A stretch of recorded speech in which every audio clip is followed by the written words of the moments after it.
जैसे शुरू में भी हमने जब शुरू हुआ प्रोग्राम उससे पहले कहा था कि आप पुराना बाइट चलाइए। देवेंद्र जी ने जब शुरू में कहा था, इसमें कहा था कि भाई इसके बाद स्पेशल सेशन बुलाना पड़ेगा।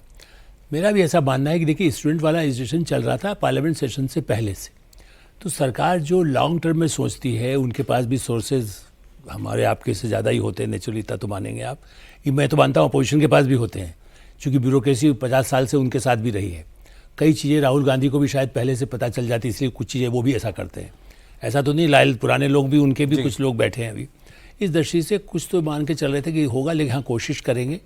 जैसे खास करके जो ऐसे दो बिल जो थे, इसको लेकर के मुझे लगता है कि सरकार सीरियस भी थी, क्योंकि देखिए इसमें दो जो आया भी है, अमेरिकन सीनेटर ने बोल दिया, या जिस तरह के प्रेशर है महिला वाले मामले में, तो लग रहा था सरकार को कि हमारा एक ठीक वो है, इसमें हम निकाल लेंगे यदि सबका समर्थन जुटाना है। ये सही है कि डीएमके वाले का तो उस समय उम्मीद नहीं थी, तो कुछ तो सोचा हुआ था कि इतना ज़्यादा नहीं निकलेगा, लेकिन हम पूरी कोशिश करें। जैसे आदमी होता ना, युद्ध के मैदान में जाते हैं हम, कारगिल में कहाँ तक पहुँचेंगे वो कोशिश करते हैं। I think they are like a fighter, ideologically कहिए, विचार कहिए। और लेकिन आप जो बैकफुट कह रहे हैं, मैं अभी भी नहीं मानता, चूँकि मैंने पहले दिन से कहा था कि जो बैठे थे अभिजीत, उस तक तो उनको भी आपत्ति नहीं थी। लगता था कि ठीक है, एक है पॉलिटिकली इतना नहीं होगा, छात्रों से हम बात करेंगे, क्योंकि हमारे मन में इच्छा ये है जी। बाद में जिस तरह से और एलिमेंट एकदम घुस गए, वो शायद एस्टिमेट इतना नहीं किया गया होगा, ऐसा मेरा मानना है। इसलिए मुझे लगता है कि ये, लेकिन ये जो घृणित हुआ है, मतलब मैं तो इसीलिए कहूँगा, आप चाहें भावना ठेस पहुँचे तो जो हो, लेकिन मैं तो भावना ठेस पहुँचाऊँगा, क्योंकि ऐसा मैंने, भाई आप क्या कल से राइफल लेकर पप्पू यादव, मैं चूँकि बिहार में रहा हूँ और ऐसे समय रहा हूँ जब बंदूक लेकर के घर में लोग आते थे, पप्पू यादव मेरे खिलाफ माँ बहन की गाली दे करके जुलूस निकाला है। इसलिए मैं जानता हूँ कि बाकी यही रह गया था कि उसके लोग कल बंदूक लेकर के घुस जाएं कहीं पर भी पार्लियामेंट के बाहर और गोली चलाने लगे। अब यही बाकी रह गया है, लास्ट रिसोर्ट। आज के बाद की बात तो मानता हूँ, देख करके मुझे ऐसा लगता है कि आप यही तो, बाकी तो वैसे सिक्योरिटी वाले होते हैं एकदम नहीं घुसने देंगे रिवॉल्वर लेकर, आप बाकी क्या रह गया है। देखिए बीजेपी आई वो तो ठीक है, आप अधिक पोस्ट कार्ड लेके आए, आप अपना कुछ भी लेकर खड़े रहें, लेकिन जिस ढंग से राहुल गांधी जिन लोगों को लेकर चल रहे हैं, मैंने संजय गांधी के समय में लोग कहते थे गुंडे, वो लोग भी 30,000 में घुसे थे, मैंने 30,000 कोर्ट में भी, लेकिन इस तरह से दंगे नहीं किए गए थे ना। ये इंदिरा गांधी से लेके आज तक के पीरियड में ऐसी स्थिति कांग्रेस की बदतर कभी नहीं थी। जो और एग्जैक्टली किस प्रकरण पे आप कह रहे हैं सर? इसलिए कि जिस तरह से भाई संसद में आप अंदर न चल के बाहर जो कर रहे हैं, प्राइम मिनिस्टर हाउस के बाहर जाके जो ड्रामा किया है, अच्छा। मेरा मानना है कि वो राजकीय घटना की जिसमें आमने सामने आ जाए, इसी में कह रहा हूँ, फिर तो भाई हो सकता है 2 वो भी ले आए, राजा भैया को बुला लें यहाँ पर, ठीक है, नाम ले रहा हूँ मैं, तो भाई उनके नाम भी कई प्रतिष्ठित है ना। तो आप ये कि इस स्थिति की लाने चाहते हैं, दुनिया में क्या दिखा रहे हैं आप? अमेरिका को ये दिखा रहे हैं, जर्मनी को दिखा रहे हैं, ब्रिटेन को दिखा रहे हैं, कहाँ पर ऐसा है? तो आई थिंक दिस कांग्रेस ने इसको पूरा खाली संसद को नहीं खराब सर किया। उनको ये लगा कि वो 20 जुलाई के बाद के भाई जितना प्रेशर सरकार के ऊपर हम इस मुद्दे पर दे सकें, जितना एम्बैरेस सरकार को कर सकें वो करें।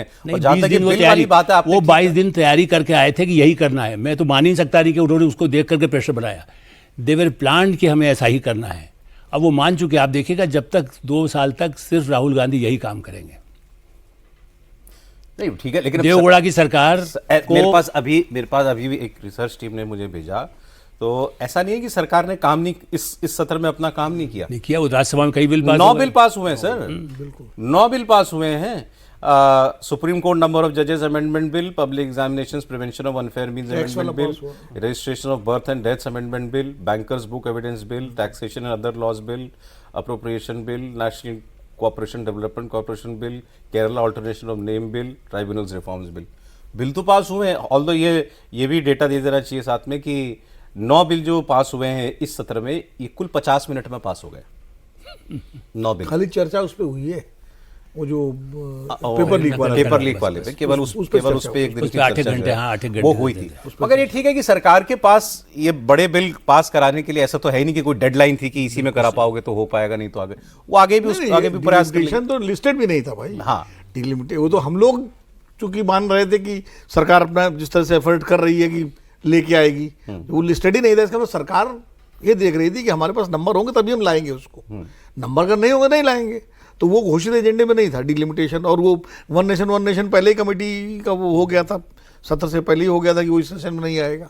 तो मेन जो मामला है एफसीआरए बिल का है, जो लिस्टेड था और जो अभी नहीं हो पाया, जिसको आप कह सकते हैं। मैं इसलिए डिलिमिटेशन वाले को नहीं मानता कि जब वो लिस्टेड ही नहीं है तो हम अपनी तरफ से क्यों उसको, वो एक्चुअली हमारी चर्चाओं में बहुत हमारी चर्चाओं में ही था वो। हाँ। सरकार की सरकार तैयारी में थी, संकेत दे रही थी, मतलब कि वो कुछ भाई देखिए, जिस तरह से सुप्रिया सुले का बयान आया कि हम बिल देखेंगे, डीएमके वालों का बयान आया, सरकार रीच आउट कर रही थी और नंबर भी हो गया था, जिससे कुछ नंबर बढ़ गया था, भाई तृणमूल वाले आ गए थे, तो इस तरह से लग रहा था कि आएगा। अब वो सिचुएशन ऐसी बन गई। लेकिन आपको लगता है ये चौथा हफ्ता हो गया ना ये सत्र का, चौथे हफ्ते के जो आखिरी जो भी 2 दिन बीते हैं, हाँ। इन 2 दिन बचे और 2 दिन ही बीते, इसमें टेबल्स हैव समहाउ टर्न्ड, मतलब सरकार के ऊपर प्रेशर रिलीज हुआ और अब वो थोड़ा ओनस ऑपोजिशन पे गया। इसमें सबसे बड़ा काम किया झारखंड ने। हाँ। देखिए झारखंड का जो आंदोलन हुआ छात्रों का, और जिस तरह से उसमें, चूंकि वहां सरकार इंडिया गठबंधन की है, कांग्रेस और इसकी जेएमएम की, और वहां जब दिल्ली के आंदोलन के बाद जो प्रेशर बना सरकार पर कि धर्मेंद्र प्रधान का इस्तीफा हुआ और विपक्ष ने लगातार पार्लियामेंट नहीं चलने दी और दबाव बना, वो दबाव ईज आउट हुआ झारखंड से, क्योंकि झारखंड में वही पोजीशन इनकी हो गई इंडिया गठबंधन की। तो उसमें जो है सरकार को लगा कि भाई अब हमारे पास भी कुछ कहने को है, तो इसीलिए ये हुआ कि अब तुम गृह मंत्री जी आगे चर्चा होगी, बयान देंगे। और आपको लगता है सरकार ने जो ऑफर की चर्चा ये झारखंड की वजह से की? बिल्कुल, क्योंकि अब उसके बाद बोलने को है ना, काउंटर करने को है कि आप हमसे कह रहे हो आपने क्या किया, फिर वो गिनाएंगे, वो झारखंड गिनाएंगे।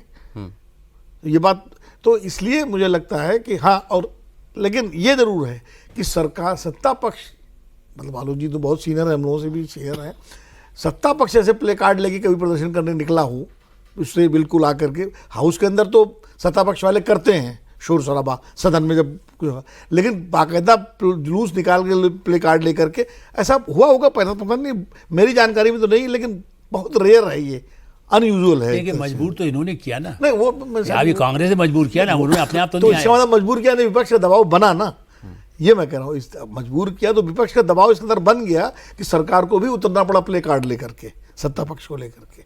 और 3 हफ्ते से नारे सुन रहे थे, आज हाँ, तो आज उन्होंने नारे लगा दिए। हाँ। इसमें कोई ऐसा असंवैधानिक काम नहीं किया, उनका भी अधिकार है भाई। अगर आज वो, मैं बीजेपी के एक प्रवक्ता को सुन रहा था, वो यही कह रहे थे कि जब हमारी बात सदन में नहीं सुनोगे तो हम भी बाहर सुनाएंगे, तो उन्होंने भी वही किया। लेकिन सर क्यों राहुल गांधी को लेकिन चर्चा नहीं स्वीकार कर लेनी चाहिए थी भाई? आप आफ्टर ऑल मांग तो यही रहे थे ना, अब आप कुछ भी कहिए सरकार 3 हफ्ते बाद क्यों आई। आप अब जब वो कह रहे हैं कि गृहमंत्री आने के लिए तैयार हैं, तो आप सुनो गृहमंत्री को और सवाल पूछो फिर उप सरकार से। नहीं, चर्चा करने में दिलचस्पी हो तो स्वीकार कर लेनी चाहिए, लेकिन बात तो ये है कि एक दिलचस्पी वाली बात आपने, हाँ, एक दबाव जो हमने बना दिया है तो हम उस पर कैसे ईज आउट करें, क्योंकि झारखंड तो इनको भी भागना पड़ेगा ना।